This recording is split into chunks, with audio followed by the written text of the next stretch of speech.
Good afternoon, everyone. I am Ursula Adams, and welcome to Fitting In is Overrated, a Facebook Live panel discussion. Accelerate America put this together in honor of Small Business Week, which is running right now through this Saturday. It's one of many events that they are doing this week. And so today we're going to talk a little bit about what it means to be a small business owner and why fitting in is overrated. So let's start with, could you each introduce yourself and who you are, what your business is, and just a little bit about your story. So let's start here. I'm Aaron Rolls. I'm the owner of AR Craftsman. It's a veteran-owned carpentry company specializing in custom built-ins, vanities, and other small woodworking products. I'm Andrea Williams. I am the owner of Paisley Paper Company. We are a small design boutique that specializes in greeting cards that you can't find at Hallmark. My name is Robert Courtney. I own a company called Robert Courtney and Associates. We help small to medium-sized businesses with social media management, content creation, and just creating a better brand presentation for themselves. My name is Kathy Cook, and I'm CEO of K-Tech Systems. We're a woman-owned company, and we manufacture test instrumentation, anything to control temperature, pressure, and flow. We help our customers make better products on their manufacturing lines. Well, Kathy, thank you so much for hosting us today. And I'd like to start with you. Tell me a little bit, it's the being a woman's kind of in vogue right now. Awesome, right? No offense. Please tell me a little bit about what it's like to be a woman-owned business, but particularly in the arena that you're in, manufacturing. That's not very common. No, and especially in the test and instrumentation world. Yeah. I think I'm the only woman-owned company that does this, exactly what we do. But I think in any business it's challenging, and not just because you're a woman. Mm-hmm. It took some time. I think the only thing is that you really have to know what you're talking about, and you have to really understand your products, because a lot of people challenge you a little more because you are a woman, especially the other genders. But once you know what you're talking about, you definitely are the same. You're equal. Tell me a little bit, we were talking a little bit before we started this this live discussion. You were telling me a little bit about why you decided to actually go into business for yourself. Can you share that story? Okay, well, in a quick story. Yeah. It was 29 years ago now, but my daughter was one, and I was going through a divorce, and I was going to be a single parent, and I was always one of these people who never took a day off school, so how could I work and be a mother too?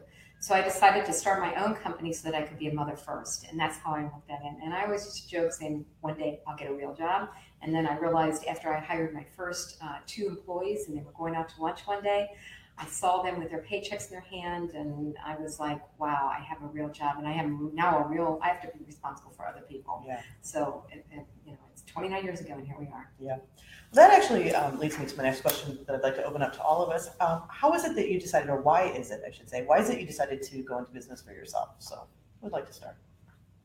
I'll start. For me, it was about just creating flexibility. Mm-hmm. As a young person growing up, it's like every day you wake up and it's an adventure. Like Choose your own adventure, right? Exactly. Like, very little responsibility. And obviously we're not thinking about making money or things like that. But as an older person, it was like, how do I find that feeling? And so for me, the only way that it seemed like it would make sense is to go into business for myself and do things to where I can dictate how my day plays out. So that was probably my main motivation, was just finding something that gave me the flexibility. Andrea? I'm not sure I actually chose it. I think it chose me, Yeah. actually. The story of Paisley Paper and how it started from a simple Instagram post. I posted about my handwriting, and people thought it was a font, and then they started asking me to make cards. And then I was like, okay, well, I guess I'm making cards now. So it kind of was like, that's just how it started. But I think the most important thing about being a small business owner is that, for me in particular, like, I get to create, and I get to put things out that I want to see in the world, and that is all the motivation I need. Yeah. Aaron? For me, it was just as simple as, the more I learned in woodworking and carpentry and being able to put my name on it. Like, for example, just being able to put your name on a product, having pride from the work that you do, and instead of doing all the work and having it be for somebody else's company or whatever, just realizing that I can do this on my own, Yeah. you know, and I can get to work. So just gratification. Gratification. I love that. So actually, Robert, you brought up a point that actually makes me think I think a lot of us go into this business because we want this very flexible lifestyle. We want to be able to maintain family and home, and we go in. A lot of people write books telling us how we're only going to work 16 hours a week and make $5 million, right, a week, right? I've found that not to be the case. I might be the only one, but there comes times when, so being a small business owner obviously means a lot of work because you're working in the business on the business, right? What is it? And sometimes it gets just overwhelming. I know for me, it got very overwhelming, but every once in a while I'll do something to remind myself of why I'm in business for myself. So for instance, I'll go walk on Belle Isle Beach on a Wednesday morning and look over the building that I used to be in all day long. What is it that you do when it gets to be too much to remind yourself why you're in this business? Or does it not ever get to be too much for anybody else? I see some rolling of the eyes, maybe, right? Anybody? I think for me, it was very important when I first started to find something that I was truly passionate about. Mm-hmm. From the very beginning, when I first became a barber, and I was doing something for myself, I worked a huge amount of hours, 14, 15-hour days, and I still felt so much satisfaction, and I still felt like it wasn't really work, you know? And so at that point, I knew like there was no amount of work that I would do where it would feel overwhelming.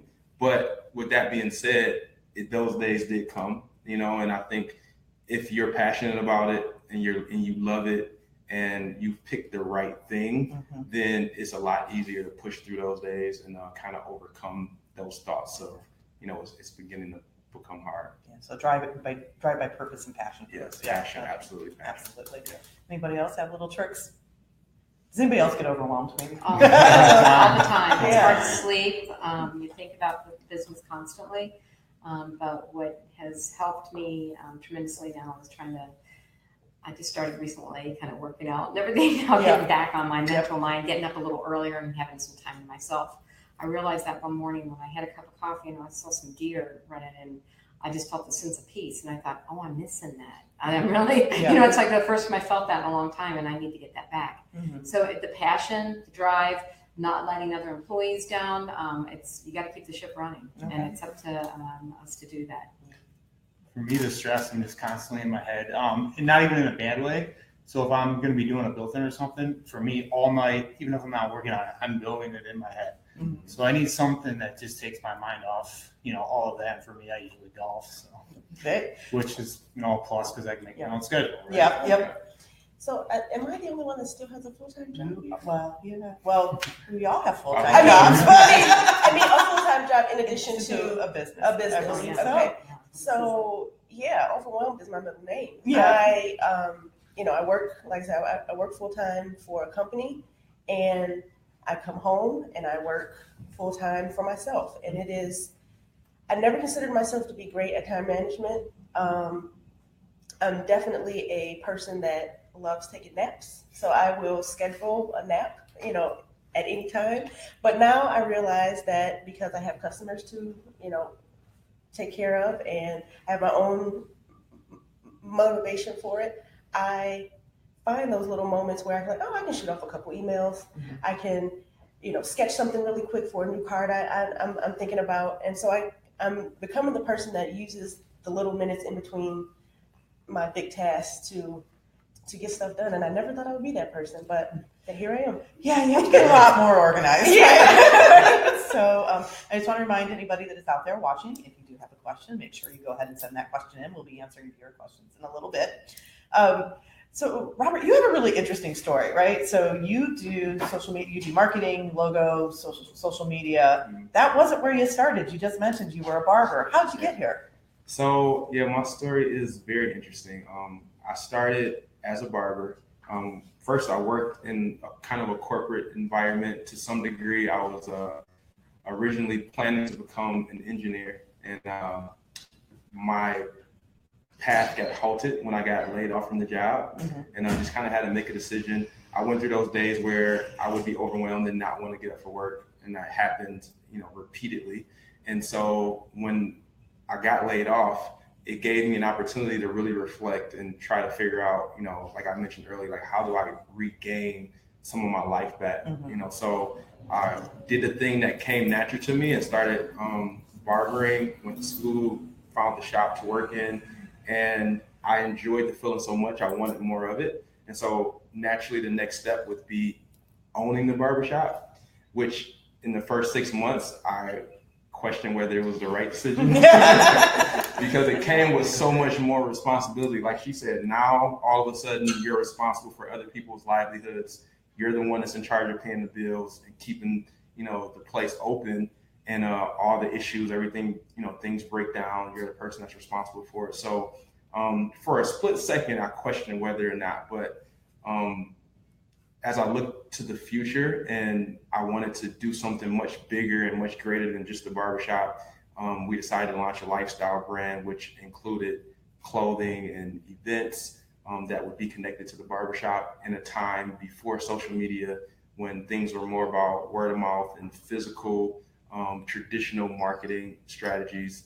And, the rest was kind of history, because those learning experiences really taught us grassroots strategies to make people aware of our product and our brand, and it actually worked. And so people would ask us all the time, like, how did you do it? What did you do?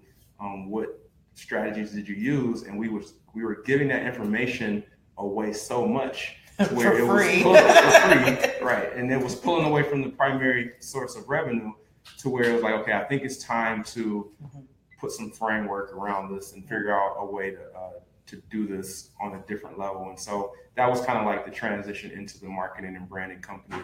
And our main focus has now become doing all those things over digital and using social media as the main gateway to get the message out. I think it's really interesting, and I've worked with a couple of different, through my coaching practice, a couple of different entrepreneurs who find a new revenue stream where they wanted, it was a system they developed for themselves, and it worked so well that they realized that they could make a new revenue stream, and it changes the total trajectory of the business, as you've experienced. Anybody else found something along the way that they created for the business that now they're actually making as part of the business? Well, we started out as a distributor. Oh. So we bought products, sold products, and now we're making them. So Yeah. it was a big transition. Yeah. And it was, we decided that with the internet today, everybody can shop online and buy products. And because our products really help our customers, like, build vehicles or do things, we saw that they were picking out products that were like,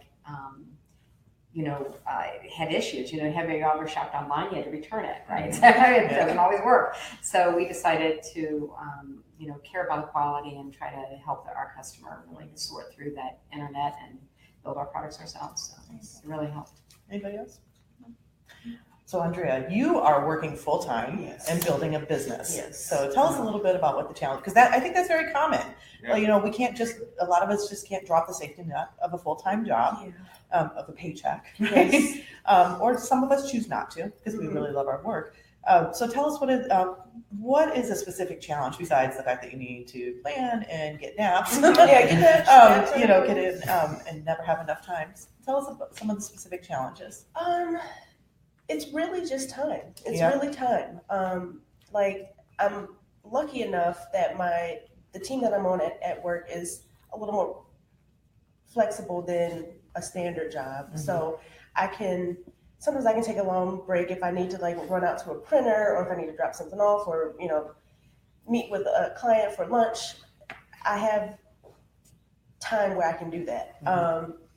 But I guess the other issue is the motivation. So it's hard to spend a weekend working on your own business and then wake up Monday morning and having to go and work on somebody else's business. And I love my job and I love my team, if they're watching. But if you're watching, get back to work. Right, back to work.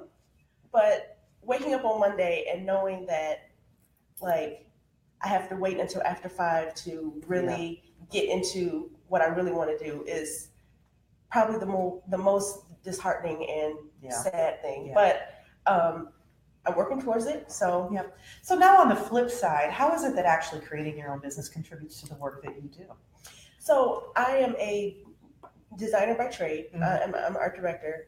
So it really was a kind of a seamless transition. Like I design websites, I design logos, I design whatever. So like to me, I look at when people ask me, well, do you do this or that? And I'm like, well, design is design. Like it doesn't matter if it's a logo or a card or a website. Like it's all design. Like it's all based on the fundamentals of that. So when I design my cards, like it's very influenced by my style. So I just look at it as just kind of like an extension of me. So one of the things you did share with us before we started this is that that Paisley paper, that's the name of it, is a little bit snarky. Yes. And so I love that your personality comes out in the business. Whereas a lot of times when you're in the workplace, you have to carry somebody else's tone, right? Or I should say somebody else's workplace. We're all in the workplace, right? You have to carry somebody else's tone. So I'd like to know what unique quality about you is actually coming out in your work that you probably maybe, does that make sense, that you weren't able to bring out before? So we've got some snarkiness that comes out. Yeah. Erin, you talked about, you're putting your stamp on what it is that you're creating. What is it about the stuff that you create that is a little bit bigger or better now that it's just you, that you don't have to hold back on? Well, what I love about it, what I do now is that I get to essentially design it. If somebody calls me and they want a built-in or a dresser, they get to give their input and tell me what they want. But for the most part, it's going to be how I picture it, so that, I really like that. Yeah. There is something very, very satisfying about soup to nuts. It's your vision, right? That it's, granted, driven by a customer and all the time, right? Obviously, you want to give the customer what they want in their design, but I'm the one that has to figure out how to take that design from paper to wood, essentially, so. Yeah. I would say one thing, and it's something that I've had to consciously think about. I'm so used to doing something for approval. So I'm so used to designing a comp, sending it over to my ACD, then he or she sends it to the creative director, and then changes, going back and forth, and then they talk to the client. Like I'm so used to that. So when I design a card or a notebook or whatever, like they're still in the back of my mind, like, but who's going to approve this? And will people buy this? You're like, I am. So it's definitely a mind trick to think about it. No, you don't have to wait for approval. You actually can put this out, and people will buy it or not. You know? So when we were talking about, when Accelerate America actually asked me to moderate this and was thinking about the topic about fitting in is overrated, so much about corporate America, and that's not, it has its place, obviously, but it is about fitting in. I left my corporate job because they were telling me to do work that I knew wasn't actually the work that I could do and needed to do in this world. And so I feel like becoming an entrepreneur, even though I never really intended to, I just intended to quit my job and figure out what was next, was my way of standing in my own and not fitting in anymore. I didn't want to fit in. And by not fitting in, I now fit in exactly where I'm supposed to, right? What does fitting in is overrated? What does that mean to you as an entrepreneur? I think it ties back to the question you just asked. Like for me, what we do on a daily basis is really empower people to embrace their personal brand, and to be as authentic as you possibly can when it comes to whatever it is that you're trying to put out to the consumer. And there's a tribe for everybody, so to speak, is what we like to say, meaning if you put your personal authentic self out there, then the people that you identify with will show themselves. And so I think social media really allows you to do that, and I think it kind of removes that fear. And I think moving forward, I think in a lot of corporate scenarios, I think you're starting to see it happen now. They will eventually have to embrace individuals who want to kind of stand out and who want to kind of embrace their own personal brand and figure out ways to make that work within a corporate environment. Because if not, I feel like eventually everyone will veer to the left, so to speak, and figure out ways to do it for themselves. Absolutely. Absolutely. So at the She Had the Business I Own, we do one of the things that many things that we do is we have masterminds groups for entrepreneurs. And one of the things we talk a lot about is Seth Godin had written a piece called Famous to the Family. So who are you going to be famous to? So famous for what to the people you seek to serve. And I think that this really, Robert, you touched on it, because we go into business thinking we're not going to be famous for everything. And we're not going, that's kind of reserved for like Oprah, right? Famous to everybody for everything, right? So who is it that you seek to serve? Having to like tailor it in and bring it down hurts, right? Because it's a little scary that you're not, your audience isn't going to be quite as big as who you're selling to, right? But the more that you know who it is that you actually seek to serve and who your customer base really, truly is, the better it is for you. So how is it that I would like to know how it is that you've come to discover who your customer base truly is. Do you know who they are? Mm-hmm.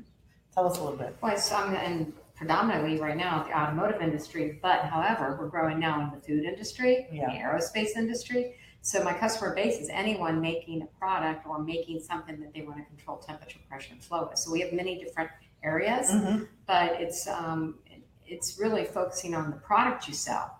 You can sell it in many different cross areas and you want to, but it's about where does the product go and is that industry looking for? Yeah. Have you seen it tailored down through time where the audience was wider and it's no, it's opposite. I'm doing the opposite. I started, because I was familiar with automotive and we're in Michigan, but no, now it's like, no, we're spreading it out there. So your family's growing. Very much so. My family to begin with was anybody breathing. And I've had to get a little bit narrower. No, it's a big need right now for our products. Yeah. How do you find your customers? Well, I'm actually opposite. Right now, I'm taking on multiple different jobs, anywhere from the cabinets to the built-ins to just installing crown or door trim or vanities or anything like that. But I'm trying to narrow it down to doing just more custom cabinets and things like that. So, how do you find your people? How do you find who needs it? Well, most of my work right now is all through referrals. Word of mouth. Yes. Yeah. I'd say 90 to 95% of my work. Okay. So, what about you, Andrea? Sharing on Facebook and Instagram. I am very, very lucky that I have a lot of my friends that supported me early on. So whenever they bought a card or a bag or a notebook, they would take a picture of it and share it. And now I'm starting to get people that I don't know ordering my stuff, which is always like, it's not just my friends. Thank you. I remember the first time somebody walked into my business and I didn't know them. I'm like, yes! It's such a good feeling because you're just like, you don't feel obligated to buy this. Like you really want it. So now I'm starting to get people in other states that I don't know that are buying my products, and it's really just word of mouth via social media. Social media, so a lot of social media for you. I would imagine social media might play a little bit into what you do. Yeah, 1,000%. But it's funny, like I said originally, I went through so many different phases of marketing. Like in 2004, 2005, there was Friendster, MySpace, and so social media wasn't the primary way, and all the other marketing strategies were super expensive, so now for sure, to not use social media if you're launching or starting a business or running a small business makes absolutely no sense, especially when it comes to overhead and things like that. So definitely social media, but those traditional principles still apply because you should be using social media to brand your personality, the personality of your business. And if you do that properly, you never have to sell anything because people just naturally fall in love with you. Yeah. I like that. And it's so funny that I'm sitting here looking at, we have everything from, I'm doing it at home at night after work to this is a multi-billion dollar business that we've got going on here. So I like that. How do you find your customers? How do we find them? Yeah. Start out referrals, a lot of word of mouth. We do a lot of market research. We go after our customers. We target industries.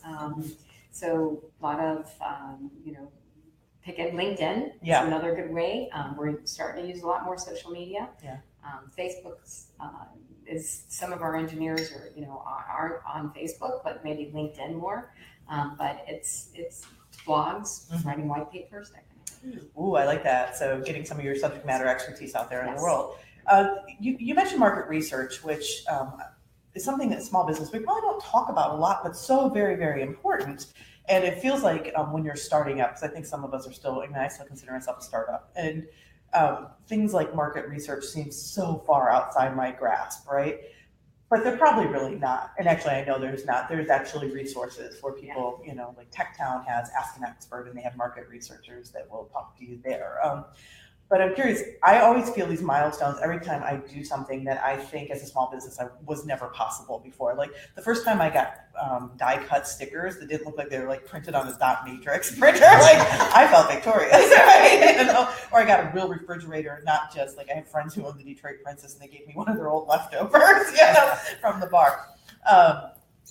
What are some of the milestones that make this feel more legitimate to you as you're going on? Besides, like the first time I had to pay my taxes, although that made me feel pretty legitimate. Yeah. So, what are some of those milestones that? Can I just say something? Yeah.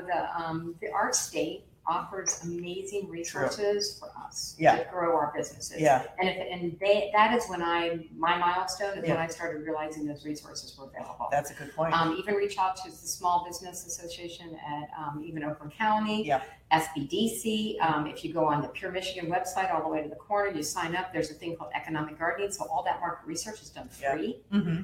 Free. I mean, Yeah. IBIS reports, everything you need to grow your business. It's all here in our state, and not a lot of states have this ability. And it doesn't matter how big you are, how small you are, you start there. We're all the same. You opened your door up, you're all successful. It doesn't matter your dollars. Now we are going national, if not international, and there are so Michigan, obviously, a lot. And actually, I've talked to a lot of entrepreneurs, particularly like. I had a conversation with a group from, I believe it was New Mexico, and they have amazing resources for small business owners. Here in Oakland County, where we are now, right outside of Detroit, there's something called the Oakland County One Stop Shop. So anybody that has a business or lives in Oakland County or has a business in Oakland County, if you have a business plan, they'll actually provide resources to you. And I'm sure that there is that all over the place. Accelerate America, obviously, as a small business accelerator, there's a lot of stuff they have online and that you can take advantage of. So yeah, I think that's actually becoming aware of what there is out there was a big deal. Yeah. And do that. What are some of the other milestones? Mine's just a small one. I just hit a year last month, and Yay. for me, Yeah, that's congratulations. Thank I'm very happy, and I guess what makes me happy is I didn't have to go back to my boss. I guess tail tucking through the and I get my job back. So I'm very happy about that. Anybody else? I am hiring 2 people to work the summer markets at Capitol Park. Yeah. When I applied for it, I had no idea how I was going to do it because, I do have that pesky full-time job. So I was like, I can't be anywhere from 11 to 7 during the week. So with the support of my boyfriend and hiring these 2 young ladies, I'll be able to do it and expand my reach. And I was just like, I'm going to have employees. Yeah. It's weird. I'm listening to you guys and I'm like, ooh, that's Oh, we got you covered. Don't worry about it. We've got you covered. There's we got some support for you. What about you? That's a great question. I don't think I've ever been asked that, but probably the biggest milestone I think I hit was when I realized that I had been completely self-sustained for 10 years. Wow.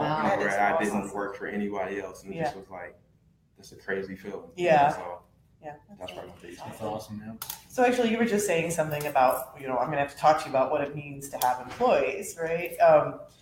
It is, there's a lot of things you discover because, you're an artist and all of a sudden I'm also an HR director and I'm a CEO and I'm a finance person and, I'm all these different things.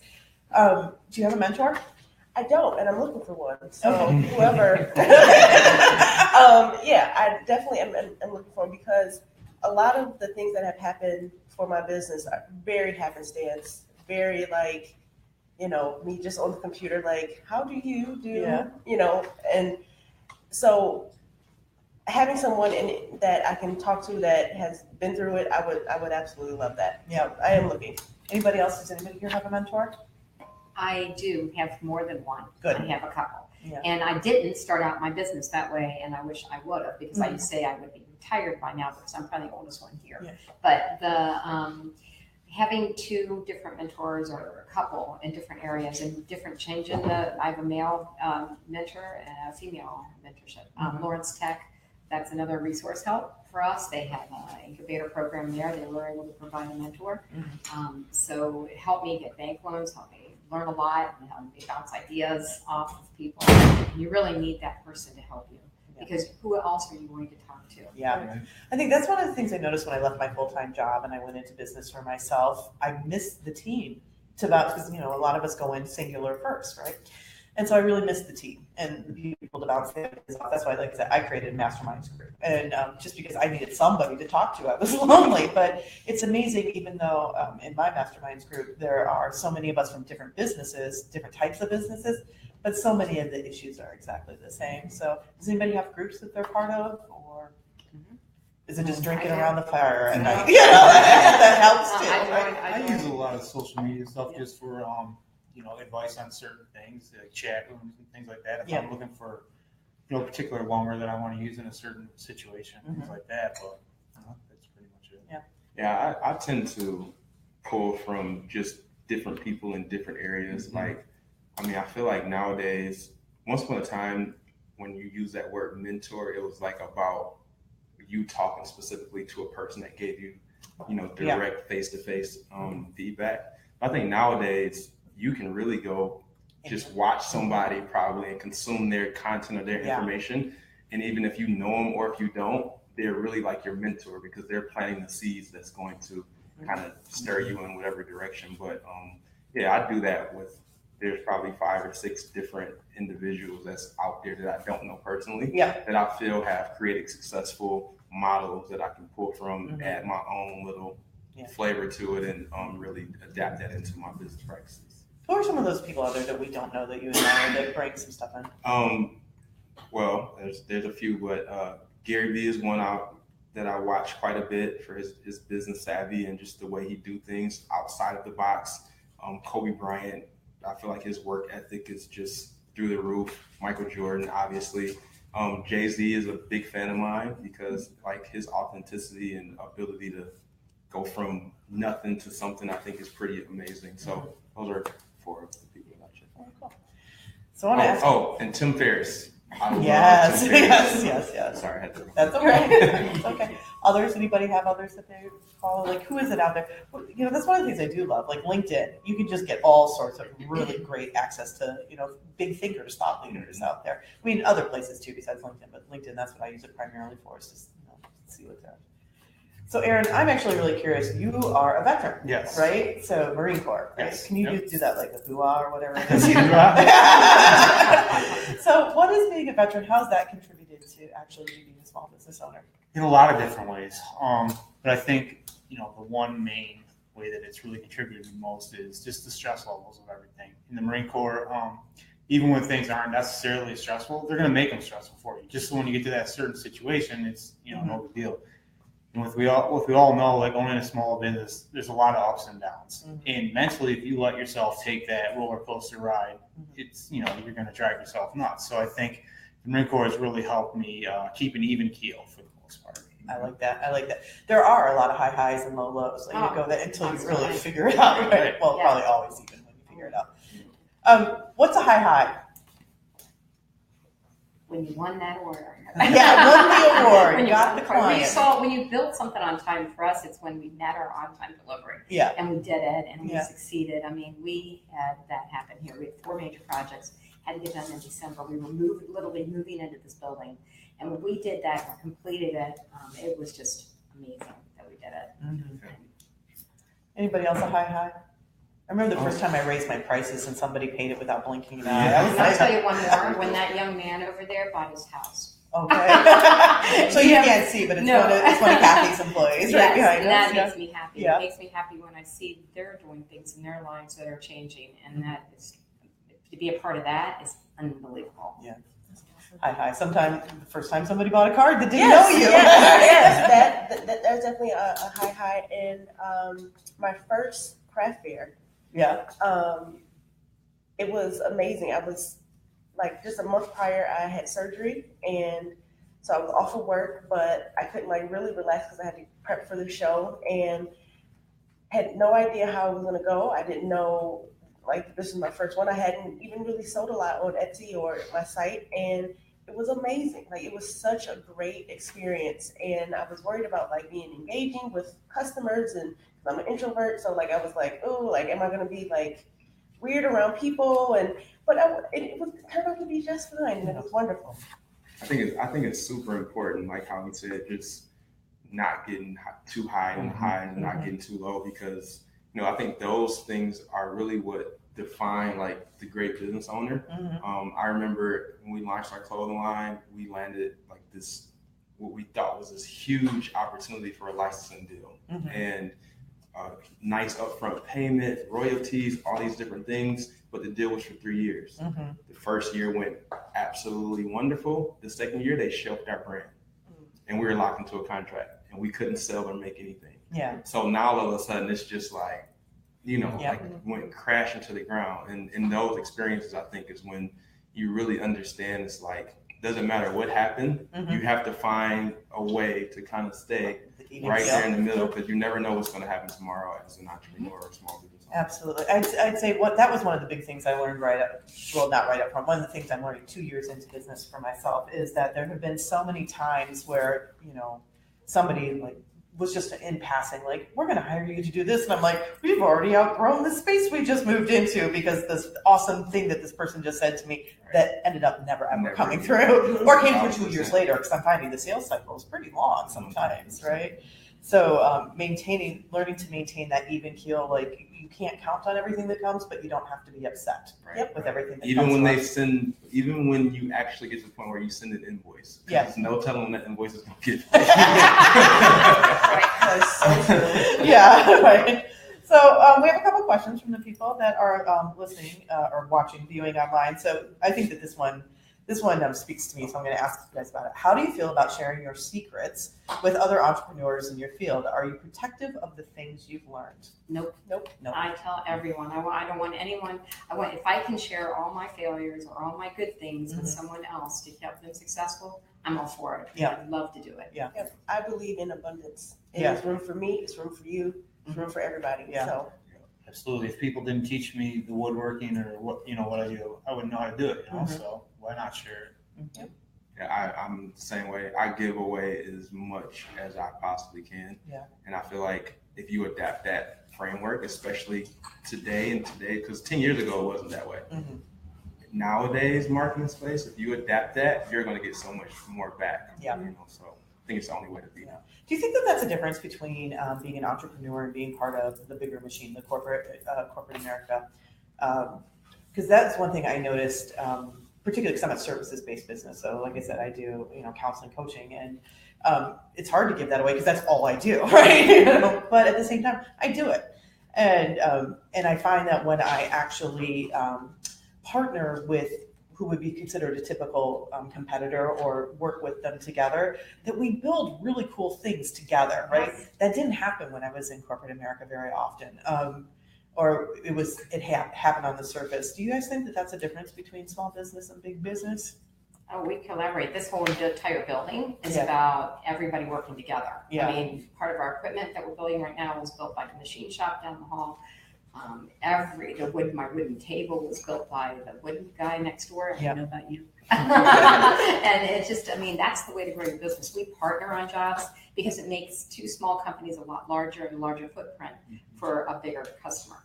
I think really like if you're playing like a longer game from a corporate standpoint and you have an older mentality or a more traditional mentality, then that may be a difference. But the reality is the consumer is getting younger and younger. And if you're going to keep appealing to the people that's actually using the services and wanting to seek and get the information, they're going to look at your information that costs, and they're going to look at the same identical information that's free. And then the choice is going to be obvious. So I think you have to change, not you, but whoever it is has to change the mentality from an understanding that I need to grow my circle of influence in my audience as opposed to trying to like leverage the dollar. Yep. At the same time, we give away as small business owners a lot for free. And so have you noticed over time, because we're everything from 1 year, 2 years, 10 years and 29 years. And how long have you been doing it? 2 years. I noticed at the beginning, I gave away a lot more for free than I do now. Does that change over time? Are you smarter about what you give away? The larger you grow, you have to really watch your margins a lot tighter because you have to feed people. Everybody's got to, grow too. So I think that you still, as far as give away your knowledge, you still give that away. Okay. Is that what you mean? I think you have to be strategic in what it is that you're attempting to accomplish. And there's so many ways to kind of automate that information and make that information accessible and available. Like right now we're filming this, which can live on and on whatever platform, so now you have an opportunity for people to go and seek that information and get it for free. I like that. Next question. Are you big on networking in person as much as online? And anyone here struggle with in-person networking or have advice for in-person networking? I network all the time. Yeah. And I had contributed that to the big growth of my business. I join organizations, communities, everything I can do to network my company. I think it's like social media to me, and it's the way that I learn from other people as well. Yeah. And I get on board, and I get involved in a group, and I get on the board and meet other people and really contribute back. Anybody else? Aaron, do you do networking in person? When I can. Yeah. Things like this. Yeah.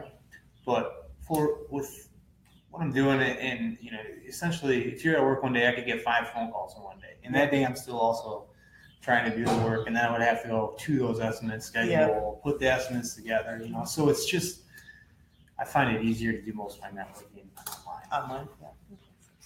Same online. I probably network way more than the average person. Like I really hold myself to a standard of 10 to 15 engagements a week.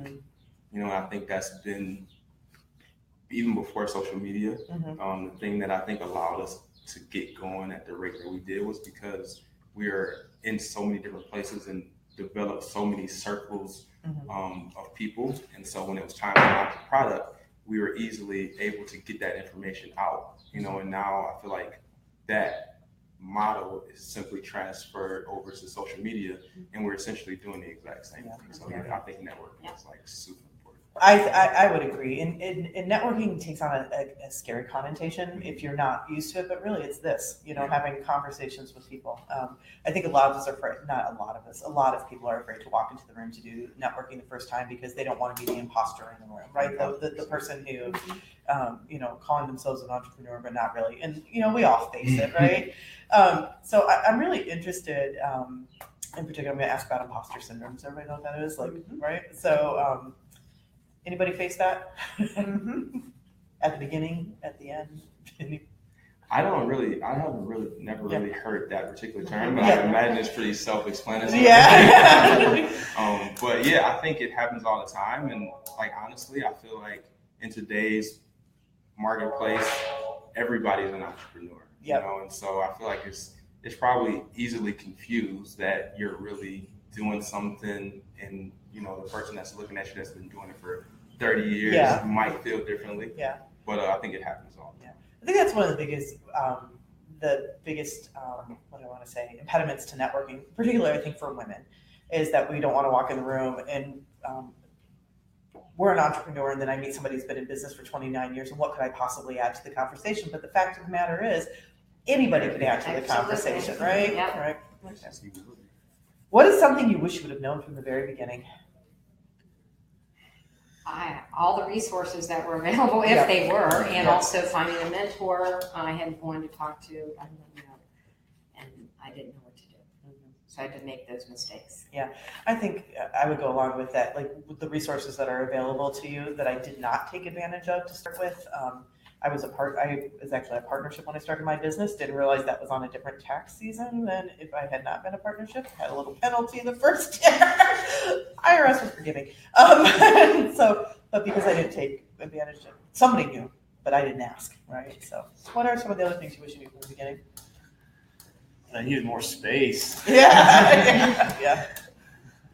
Well, and I think it's like, it's kind of what you like you didn't know, and it's like you don't even know to ask. Yeah. So you don't even know if that's even a thing that you need to even consider. And I'm happy that I'm here and listening to people who have been in business many more years than I have, and allowing myself the time to really get into those resources that we have here. And like, because I'm new and I'm an artist, business doesn't come naturally to me. I'm not, really, like, I'm definitely, whichever side of the brain is creative, I'm definitely that side of the brain. So it's a learning process for me to learn how to be a businesswoman. And so I'm trying, I'm learning as I go. I think two things. One, I wish I would have known that it wasn't like an overnight thing. It's like you go into it thinking, if I become the owner or the business owner, that tomorrow I'm gonna be a millionaire and then I can go travel the world and that 16-hour work week and $5 million a week, right? Exactly. It's like the perception that you've seen, especially me growing up, was like the CEOs are like living this unbelievable life. And so I think, obviously going into it, if someone painted more of a realistic picture, then that would have been cool. And then the other thing for me, obviously, where I'm ending up is I wish I would have, I think I kind of like put 3/4 of my body into social media, and I wish I would have just like dove headfirst into it to really grow the community that Facebook and Instagram and all these platforms, they were really loose on what you could do once upon a time. You had so much leeway, and now everything is super tight. And so it's right. Because they grew up and they figured out how to make money too. Right. So here's the $1 million question. So I actually teach a business planning course for small startups through an organization called the Build Institute. And this question is like the number one that everybody asks as we come in. How do you go about getting financing? So I think for those of us that are still, at least for me, it was I was self-financed to start, right? So was there anybody that wasn't self-financed to start? Okay, so mom and dad, Uncle Bob, the coffee can of money you buried in the backyard, right? Quitting your job and cashing in your retirement. So some of that stuff. But once once you mature in your business, where do you go for financing? Have a good business plan Okay. and talk to many different people. Okay. Banks may tell you no. Mm-hmm. Again, get to our resources in our state. There's different kinds of funding. The funding across the brewery, Urban Rest across the hall, crowdfunded. They crowdfunded. There's many different ways that were never available before. We only had to go to banks, and banks were lending more money lately. But now it's about, even think of investors or any other way you can think of it. It's, you got to be creative and don't take no to heart. Keep going. Have a good business plan and keep going. Yeah, so good business plan. So good business plan. So there's other, I know in particular, so character-based lending, because a lot of people don't realize that when you're starting up a business, your credit is your business credit, right? So that could be an issue for someone starting up. And so, but there are programs out there that do character-based lending, rather than credit-based lending. So a program like Kiva, if anybody's been familiar with Kiva, it's actually international, but also here in the Detroit area. Well, not obviously, it's also here in the Detroit area, it's international, right? Where you can get based upon your idea. Or crowdfunding would be another one. SBA, small loans, business, talk to the banks. Any other ideas? If you're a women business owner, they have a loan they give out up to $50,000. A good business plan. Who does? WBENC, the Women Business Associations, but it's Great Lake Women's Business Institute. Okay, and I'm sure that there's something like that in many other states and countries. Yeah, seed funding, wonderful. Who do you go to for advice? We talked a little bit about mentors, but anybody else who do you go to for advice? I play in my own head. Yeah. I bounce ideas off of like I said, people that I listen to and people that I respect this in the industry that I'm in. But I think so much of business is mental and just, having a positive mindset and a complete belief in yourself, because it's just so much adversity and daily struggles and failures that you come up against, and being able to push through those things. I think you have to mentally be tough inside your own head. So there is. So I read a book, and I think it's a little atypical for women to believe that they know everything. And I don't mean to make this about gender roles by any means, but we were definitely, for the majority, taught a little bit different as we grew up. There's a book I read by a woman named Tara Moore. It's called Playing Big. So it's about how women can take it up a step, right? And one of the things she proposes in the book is that women be their own mentors. And so she actually, and this could apply to anybody, and actually I love how you just said that. It's a little strange. There's a guided visualization. You go to meet your inner mentor, which is you, I think, 10 or 20 years in the future. It works, but your inner mentor has a different name than you. Mine's named Gretchen, just so everybody knows. But I like the idea that there are some tactical things. So there's cultural things we don't know how to navigate that we need somebody to help us with. There's tactical, I'm not a finance person, so I need a really good accountant. I need somebody, that can do that. But when it comes to the core of what my vision is, I know better than anybody else, right? And so that's my inner mentor, is sitting down and taking some time to think and talk to myself, right? So I've been also reading a book lately called Essentialism that is really about, essentialism, right? So, but one of the things this book talks about is as people, but I think also very important for entrepreneurs and business owners, is setting aside time to think, right? Do you guys set aside time to think? Yeah. But I just finished something. There's a Edward Lowe Foundation in our state again. You're talking about our state, but he invented kitty litter. And if you look him up, his name was Edward Lowe Foundation. They have these little short retreats that you can go to, and Edward Lowe did that. He called it pondering. He would go around his acreage. There's 2,000 acres. It's in Cassopolis, Michigan, if I said that correctly.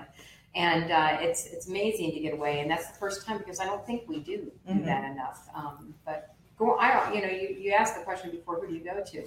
It's people, the two people I trust first. It could be if it's a personal issue, it's my friend Mary. If it's a business issue, I have a new mentor named Lee, so Lee Gorman. And so it's just different issues. Or I might ask an expert in the industry. But getting away and listening to yourself is something I think we need to do more of.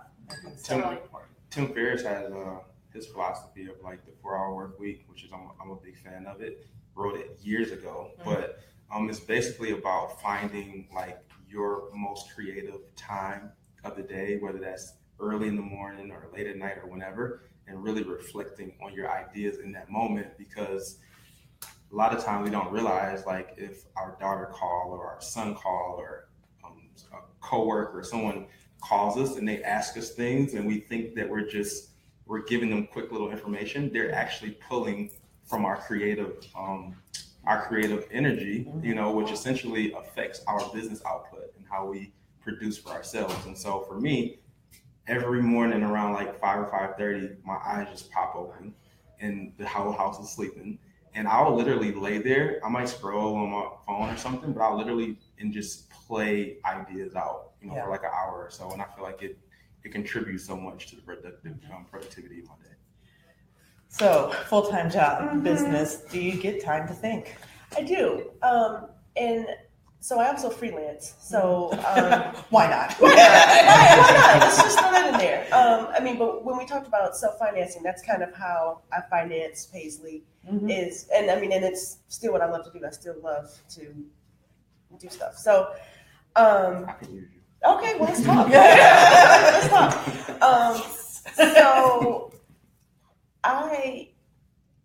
when we talk about trusting our gut and trusting our intuition, I know when I get to a point in the day, even if I have a deadline, I know I need to walk away from this for a minute.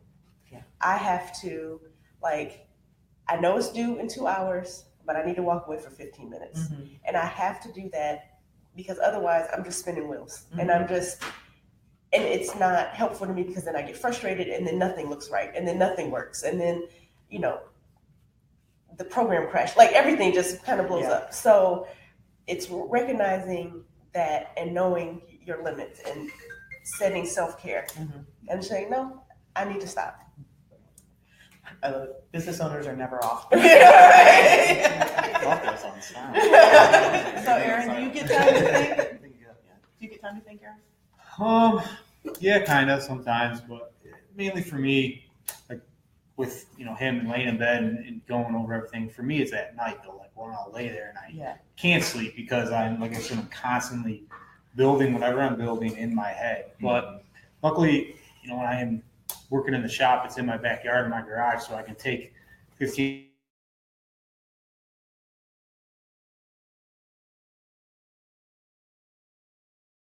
Nature, and here in Michigan, we just yesterday turned to the point where we can get out in nature for the first time this year. So we've got about 4 minutes left here, 4 or 5 minutes left. I want to know what you want people to know. Try it, do it. Yeah. Passion, do it, and always, like you heard it several times, Yeah. and you forget this as you're growing, at least I did. Always trust yourself, that inner self, and that is really important. Yeah. Mhm. I would say really like the same thing, but just taking it to another level. Like everybody has to be conscious of their personal brand, especially when it comes to business nowadays, because eventually like your community and your audience and the people that's paying attention to you will impact everything else that you do. So whether that's your day-to-day activity and interaction or whether that's over social media, I think, really paying attention to how you put that out there in the presentation that you're putting out to people. Hopefully it's an authentic one and it's one that's really you, but I think that's in the next 10 years going to matter more than anything. So the word personal brand, the phrase personal brand gets put out there quite a bit. And what is it like? What's one thing I can do right now to start defining my personal brand? Because I don't know that we all know what it actually means, my personal brand, like my business brand, my Right. Like for me, I preach like they are becoming one and the same. Yes. And so Yeah. I think, when it comes to what I'm talking about, it's the thing that people say when you're not around to say anything about yourself. Yeah, I like that. So the Yeah. thing people say when you're not around, they say about you Yes. when you're not around, Yeah, right? yeah. So it's your reputation, it's your character, it's how you treat people, how you interact with people, all those things, and then you can define that more and more, whether it's with an actual logo or a tagline or something that you live by. Like you can constantly add layers to what that actually means, but at a very core level, it's basically what people think of you. Yeah. So taking some time to write that down, like what I want people to say about me when I am not in the room. Awesome. Thank you very much, Andrea. I would say, don't be afraid to ask. It's okay to not know something. Mm-hmm. And say yes. Just say yes. And you can figure it out afterwards. But Yeah. say yes. Yeah. Mm-hmm. I would say it's along the same line as everybody. I had a guy tell me once that the difference between working for yourself and working for somebody else is just doing it. And to take that leap it's a big leap, and it's stressful and everything. But you're never going to find out if you can do it or not unless you go. You take the leap. So.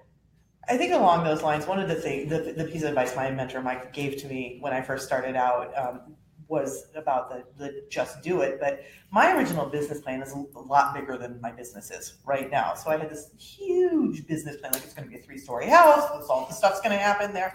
And I had just quit my job. I wasn't buying a 3-story house, right? And so I was stopping myself from actually doing this business because I couldn't do it in its entirety. And so the piece of advice he gave me is, he's like, choose one piece of the business, give it a try for 100 days. And I'm like, oh, well, then suddenly it wasn't scary. I'm like, I can do anything for 100 days, and see.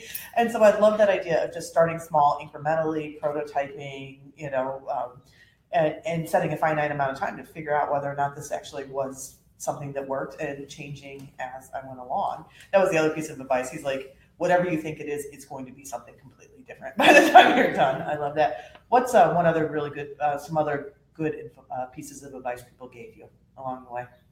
I mean, it sounds simple, but just use your time wisely. You know, I mean, you don't get much time off, I guess, but even like when you have a downtime, it's not really a downtime. There's always something that can be done. Go ahead. I'm No, sorry. no, no, go ahead. I think just kind of adding to what you say, I do a workshop every other month for aspiring, we call brand owners, called Yeah. Branding for Beginners, and it's really just an unorthodox approach to just getting started. Mhm. And one of the things we talk about is business plans can be overwhelming, Mhm. and sometimes you feel like you have to go get all this research and do all these numbers. And what happens is you look up and it's a year later, 2 years, and you still haven't accomplished anything. And so I say, start an Instagram page, start a Facebook page, start a LinkedIn page. Just get those started and keep adding all the information that you would eventually put into a business plan. Mhm. And now you're creating your audience, you're building some sort of reputation, and at the same time, you're also starting the very basic fundamentals of building that business plan. Yeah. So I think that's one thing, like Facebook and Instagram aren't scary. Like Yeah. anybody can start a Yeah. Facebook, Instagram, or a LinkedIn account. So So we're building it as we go. exactly. Any other last pieces of advice here, ladies? Have goals. I kind of went into it haphazardly and didn't really have a goal as to like, oh, I want to reach this much, I want to have this much profit at the end of the year. And so it kind of, like, I didn't really know like how well I was doing or how bad I was doing. Like I kind of was up in the air. So having like clear goals and so that you can do a self-check. Mm-hmm. And focus on one thing at a time and finish it. Just get, don't, your plate gets full, but if you pile it all up and do one thing at a time and do that one thing that's going to take you to that next step, that next level, you'll be successful. Thank you very much. Right quick before we do, we have a couple more seconds. I want everybody just to give a shout out to their business. So tell us again, Aaron, your business, AR Craftsman, and where can we find you? in Royal Oak, Michigan, on Instagram. Okay, AR Craftsman, That's Paisley it. Paper Company, Instagram, Facebook. Instagram, Facebook. Robert Courtney Collins on Instagram, and then our website is robertcourtneyandassociates.com. Kathy Cook in Ferndale. The company is K-Tech Systems, K-TEC Systems, and our website is that K-TechSystems.com. Okay, and I am Ursula Adams. I am the founder of an organization called The She Hive that operates here in Ferndale, Michigan, and you can find us at theshehive.com and Instagram, Facebook, all those good things too. So I want to thank everybody so much for hanging out. Happy Small Business Week, everybody. And thank you all to those who sent in questions.